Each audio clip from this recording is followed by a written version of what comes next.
আজকে কাজ ছিল ডিমারিতে। হরিদাসপুর হয়ে অনন্তপুর বোর্ডিং হয়ে নীলকণ্ঠা রেল ক্রসিং পেরিয়ে চললাম ডিমারির উদ্দেশ্যে।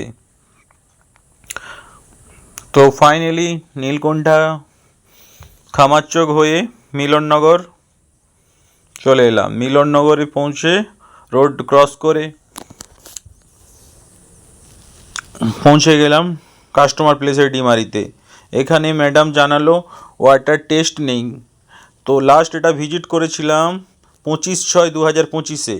তো ম্যাডাম ফোন করে বলছে টেস্ট নেই। ম্যাডামকে আর স্যারকে জল ভালো করে ঠিকঠাক করে খাইয়ে চেক করে ওখান থেকে ব্যাক করে আবার চলে এলাম চনসরপুরে। এখানে কাস্টমারের প্রবলেম ছিল চনসরপুরে ওয়াটার স্টোরেজ হচ্ছে, বাট অনেক সময় লাগছে জানালো। তো ফাইনালি চনসরপুর চলে এলাম। চনসরপুর এসে এখানে ম্যাডাম